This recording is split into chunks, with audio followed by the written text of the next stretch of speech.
ഈ ബൈക്കിനടിച്ചിട്ട് നിർത്താതെ പോയ വണ്ടി താഴെയുള്ള ബസ്സിനെ പാസ് ചെയ്തിട്ട് വേണ്ടേ പോവാൻ? അതെ സാർ. എന്തായാലും ഫെലിക്സ് കണ്ടക്ടർ ഒന്ന് വിളിക്കേ, എന്നിട്ട് പാസഞ്ചേഴ്സിൻ്റെ നമ്പർ ഒന്ന് കളക്ട് ചെയ്യും. ഓക്കെ. എന്നിട്ട് പാസഞ്ചേഴ്സ് ആക്സിഡൻറ്റ് നടന്ന സമയത്ത് എടുത്തുള്ള വീഡിയോസും ഫോട്ടോസും ഒന്ന് അയച്ചു തരാൻ പറയും. Okay sir.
സാർ ഇതിലൊന്നും ക്ലിയർ അല്ലല്ലോ. ATM CCTV ഫുട്ടേജ് ഏത് ഫോൾഡറിലാണ്? സെയിം ഫോൾഡറാണ് സാർ. ഒന്ന് ഓപ്പൺ ചെയ്യാം.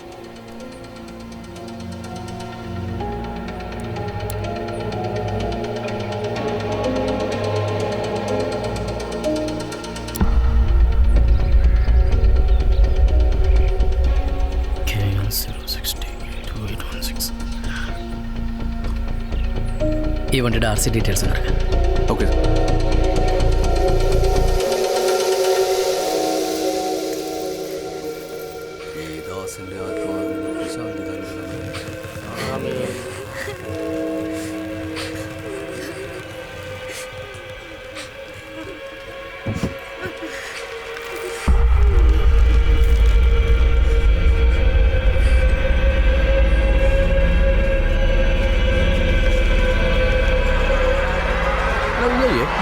എടാ വർഗീസ് ചേട്ടൻ്റെ മോളെ കെട്ടിച്ച് വിട്ടാടാ ആലപ്പുഴ. ആ മോൻ ചെറുക്കൻ മരിച്ചു പോകുന്നു അല്ലേ? വെള്ളത്തിൽ പോയി. ഓട്ടോമല്ലോട്ട് വിളിക്കണം കേട്ടോ. ചാച്ചനെ തിരക്കെന്ന് പറഞ്ഞേ. Okay okay. ആര്? അല്ല, ഞാൻ വർഗീസ് ചേട്ടനെ അന്വേഷിച്ചു വന്നു. എന്നെയോ? എന്നായിരുന്നു? അല്ല, ഒരു ഓട്ടോ ഉണ്ടായിരുന്നു. എങ്ങോട്ടാ? മൂന്നാർക്ക്. മൂന്നാർ. എന്നാ കൊണ്ടുപോകാൻ? അലമാര. അതൊക്കെ സിമ്പിൾ കേട്ടില്ല, നമുക്ക് കൊണ്ടുവന്നേ. അതെ, ഞാനിവിടെ ഉണ്ടെന്ന് ആര് പറഞ്ഞു? ഞാൻ വീട്ടിൽ പോയിരുന്നു, വൈഫ് പറഞ്ഞു. അല്ല, ചോദിക്കുന്നുണ്ടെന്ന് തോന്നല്ലേ. ഞാനേ ഇതിനു മുമ്പ് ഇവിടെ കണ്ടിട്ടില്ല. ഇവിടെ ഉള്ള ആളല്ലേ? മൂന്നാർ അത് പറ. ഇവിടെ ഉള്ളവരൊക്കെ ഏകദേശം എനിക്ക് അറിയാൻ പറ്റും, ഈ വണ്ടി ഫീൽഡ് ആയതുകൊണ്ട്. എനിക്കറിയാം. വർഗീസൻ ഒരു മിനിഞ്ഞാന്ന് മൂന്നാർ വന്നിരുന്നല്ലേ വണ്ടി? മിനിഞ്ഞാന്നോ? ഇല്ല, മിനിഞ്ഞാന്ന് ഓട്ടോ ഇല്ലായിരുന്നു, വീട്ടിൽ തന്നെ ഉണ്ടായിരുന്നു. മഴയൊക്കെ അല്ല. വർഗീസനെ ആരോ കണ്ടു എന്ന് പറഞ്ഞു വളവിൽ വെച്ച്. എന്നെ അങ്ങനെ ആരോ പറഞ്ഞു എൻ്റെ അടുത്ത്. വന്നില്ലായിരുന്നു? ഇല്ലെന്നേ, ഞാനങ്ങ് ഓട്ടോ പോയല്ലോ. വീട്ടിൽ തന്നെ ഉണ്ടായിരുന്നു. ശരി. വർഗീസ് ചേട്ടൻ്റെ വണ്ടി ഒന്നിടിച്ചു. വർഗീസിൻ്റെ ഹെഡ്ലൈറ്റ് ഒന്ന് പൊട്ടി. പിന്നെ ഹെഡ്ലൈറ്റ് മാറ്റിയതായാലും നന്നായി, അല്ലെങ്കിൽ വണ്ടി കൊണ്ട് പോകുമ്പോൾ എനിക്ക് പണിയായാണ്. നിങ്ങൾക്ക് ആള് മാറിയായിരുന്നേ. ഞാനല്ല സാർ, നമുക്ക് അങ്ങനെ വരാൻ വഴിയില്ല. വർഗീസിൻ്റെ വണ്ടി ഇടിച്ചിട്ട് ഒരാൾ മരിച്ചു.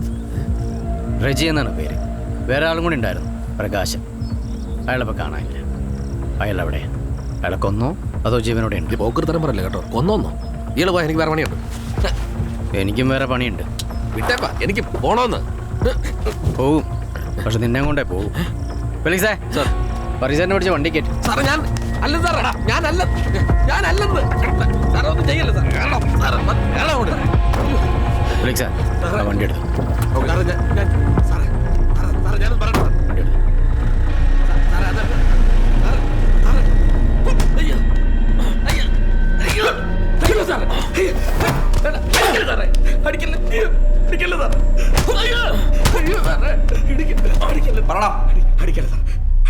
വർഗീസേ, ഇനി പറ വർഗീസേ, അന്നെന്താ സംഭവിച്ചത്? സത്യമായിട്ട് എനിക്കൊന്നും അറിയില്ല സാർ. വർഗീസിന് ഈ ഒരു വണ്ടിയല്ലേ ഉള്ളൂ? അതെ സാർ. വർഗീസ് എന്നോട് പറഞ്ഞത് വർഗീസ് എന്ന ഓട്ടം പോയിട്ടില്ല എന്ന് അല്ലേ? ഇത് പിന്നെ ആരുടെ വണ്ടിയാ? ഇത് ഇടിച്ചതിന് ശേഷമുള്ള ഫോട്ടോ.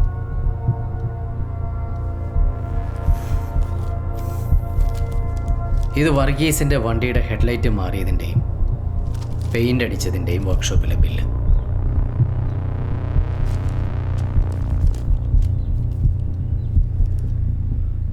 ഇനി നിനക്ക് എന്തെങ്കിലും പറയാനുണ്ടോ? ഞാൻ പറയാം സാറേ, സത്യം പറയാം. പറയ്.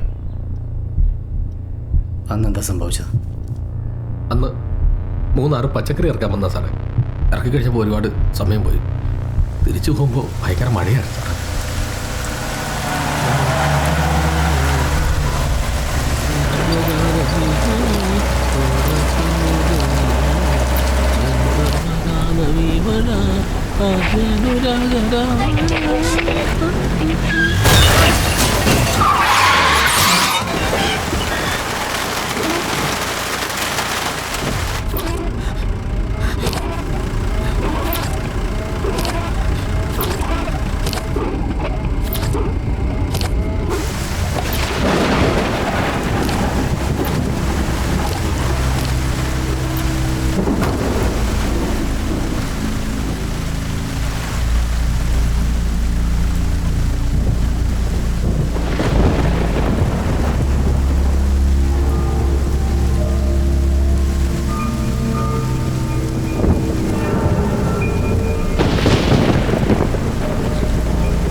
സത്യത്തിൽ ഇതാ സാർ സംഭവിച്ചത്.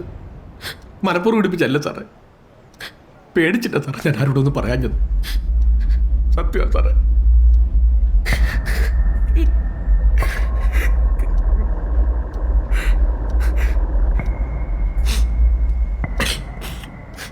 വർഗീസേ, വെറുതെ ഇട്ടി വാങ്ങിക്കണ്ട. പറ, നീ പ്രകാശൻ എന്താ ചെയ്ത്? നിങ്ങൾ ഈ പറയുന്ന പ്രകാശൻ ആരാന്ന് പോലും എനിക്കറിയില്ല സാറേ. പിന്നെ പ്രകാശൻ അവിടെ പോടാ ആവേ പോയാ?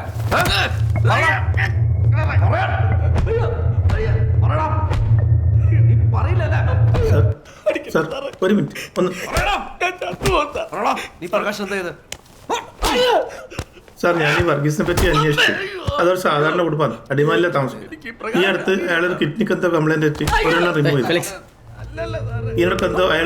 ഇതിനൊക്കെ അയാളെ കിഡ്നിക്ക് എന്തോ കംപ്ലൈന്റ് എത്തി ഒരെണ്ണം റിമൂവ് ചെയ്തു. അതിനുശേഷം അവിടുത്തെ നാട്ടുകാരും ഭക്തസംഘടനയും കൂടി ഒരു വണ്ടി വാങ്ങിക്കൊടുത്തു. ഇപ്പോൾ അതുകൊണ്ടാണ് കുടുംബം വളർത്തുന്നത്. പിന്നെ അയാളെപ്പറ്റി അന്വേഷിച്ചാൽ അയാൾ അത്ര പ്രശ്നക്കാരൊന്നുമല്ല സാർ. അയാളെ മെഡിക്കൽ റിപ്പോർട്ട് ഞാൻ സാറിന് ഇമെയിൽ അയച്ചിട്ടുണ്ട്. സാർ അണർന്നു കൊടുത്ത് അവൻ പറയും സാർ. ഇയാൾക്ക് പ്രകാശിൻ്റെ മിസ്സിംഗ് കേസുമായിട്ട് ബന്ധമൊന്നും തോന്നില്ല. അപ്പം പ്രകാശൻ എവിടെ പോയി സാർ?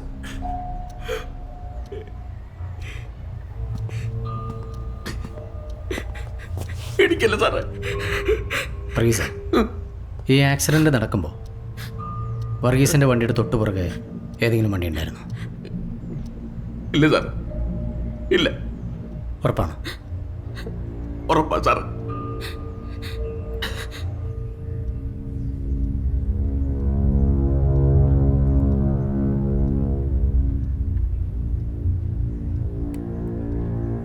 വർഗീസിൻ്റെ വണ്ടി പോയതിന് ശേഷം വന്ന വണ്ടിയായിരിക്കും പ്രകാശനെ കൊണ്ടുപോയിട്ടുണ്ടാവുക.